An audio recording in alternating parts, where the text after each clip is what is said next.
Hey friends, thank you for taking the time to join me today to click on this video and view this resource. I want to talk to you just for a few moments about adding members to your team. Really what I'm talking about is kind of a guide for pastors to hire well.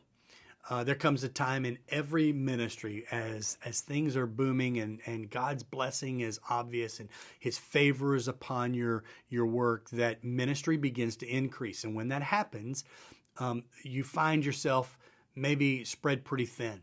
The demands of care or pastoral investment are increasing. Maybe the attendance is growing in certain areas of ministry, and you just find that there needs to be more leadership to kind of couple alongside you. It's a good problem, but when that happens, we just realize we can't do it all on our own.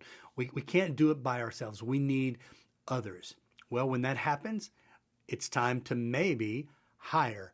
And if you do, I want you to hire well. I want to give you today just kind of 7 keys to hiring well, kind of a process to think through. If you've hired in the past, no doubt, some of you have hired and you've hired really well. And maybe some of you have hired and you've maybe not hired so well. And if that's the case, maybe this will just be a blessing and a benefit and a help to you to rethink through the process before you venture back into hiring again. Here's 7 things. The first is simply begin with prayer. I know you know that. But sometimes we tend to lean into our own experiences rather than seeking the counsel of the Lord. So begin with prayer. Don't overestimate what you can do on your own at the risk of underestimating what God can do in response to your prayer. Pray about this process. Pray about the situation. Pray for God's leading and direction. Pray for God's timing. Pray for God's sowing the resources needed to make the hire that you feel is necessary. Pray and ask God, and I know that he'll give you direction. Secondly, I would say, know yourself. I bet when you were hired to be the pastor, the lead pastor, the senior pastor, the director of the ministry that you've been entrusted with, somebody, maybe a pastoral search committee, a board of trustees, a board of elders, somebody sat down with you and they probably interviewed you. And I bet one of the questions they asked were, tell us of your strengths. Name 3 strengths that you have. And then tell us of your weaknesses. Maybe name 1 or 2 of your weaknesses. I never really enjoyed those questions, but they are profitable. They help you to identify those areas that you're the best at leading in or working in or serving in. And they help you identify those areas where maybe you're not the best. They tend to allow us to know ourselves.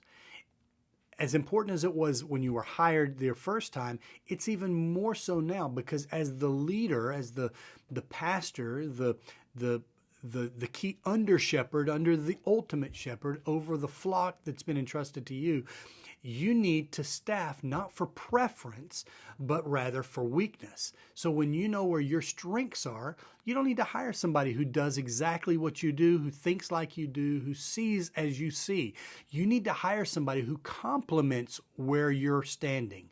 Someone who not necessarily is the most gifted in your areas, but has gifts in other areas. So when you staff, I would say know yourself so that you can staff for weakness. Third, I would say discern the needs. This is where you look at your church and you just wonder, what does our church need to go to the next level? Perhaps for you, it's a worship pastor, or maybe it's a youth pastor. Maybe it's a children's pastor, or an associate pastor, or an administrative pastor, or maybe it's a groundskeeper, or maybe it's a facilities lead.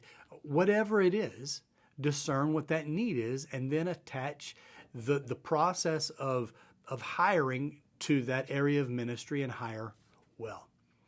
Sometimes I get the question from pastors across our network, is there a certain order that I ought to be hiring in? After the pastor, what's the next most important hire? And I would say the next most important hire depends upon who you are and what your gifts are and what the context of ministry is where you're at, what season of life they're in.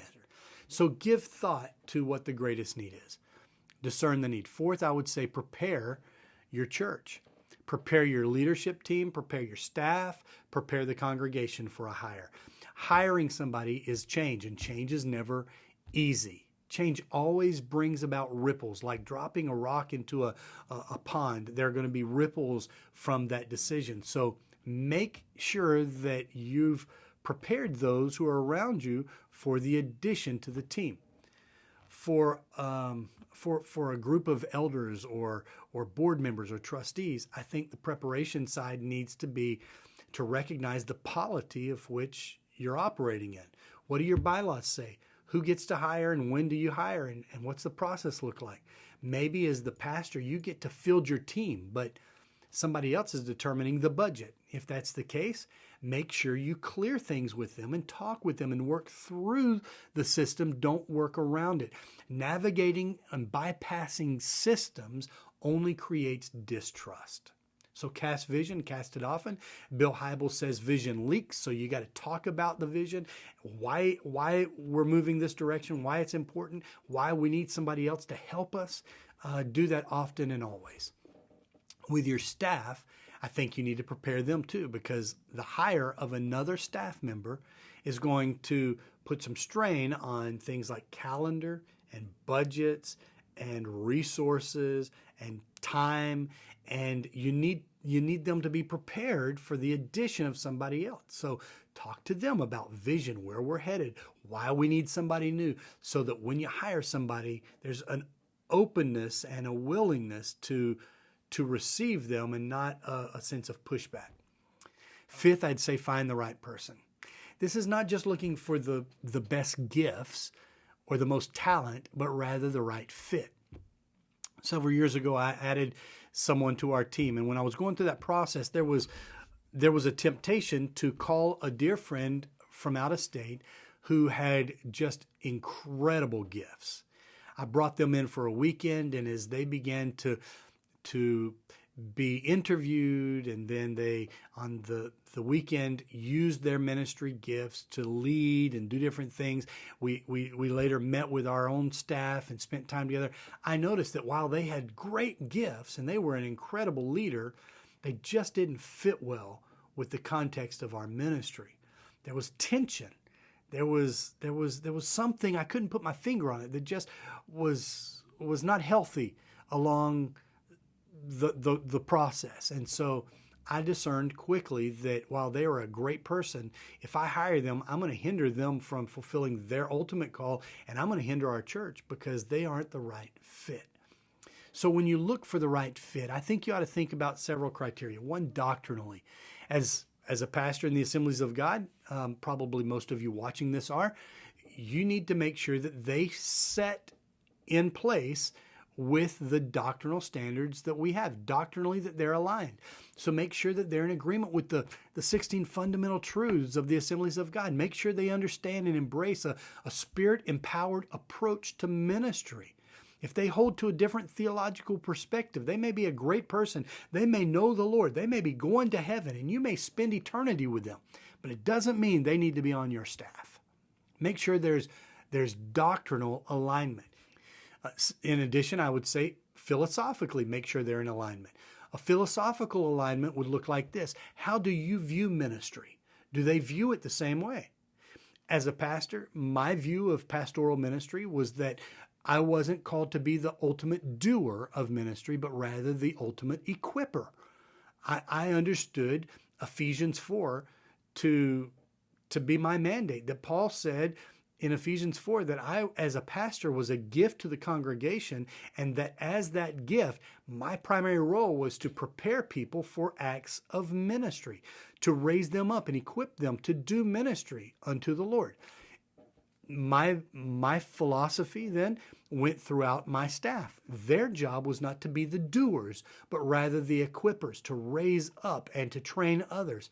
Make sure that when you hire somebody, they fit your philosophical view of ministry. In addition, I would say culturally, they need to be in alignment. This goes far beyond just personality fit. This determines whether or not they embrace and are willing to to run with the style of life within the congregation. While a candidate might be very gifted, are they capable of serving those to whom you've been called to lead? When you think about finding the right person, I think it's also important that we look over their resume or their ministry history with a careful eye. Quite often, I've talked with churches where they've looked over everything that's been said and they take it at face value and they make hires based on this. And the problem is they never call the references and they never ask the tough questions. If somebody gives you a reference, call their reference. If you know they worked somewhere before, call and speak with that pastor, that leader that they worked under, and ask some very specific questions.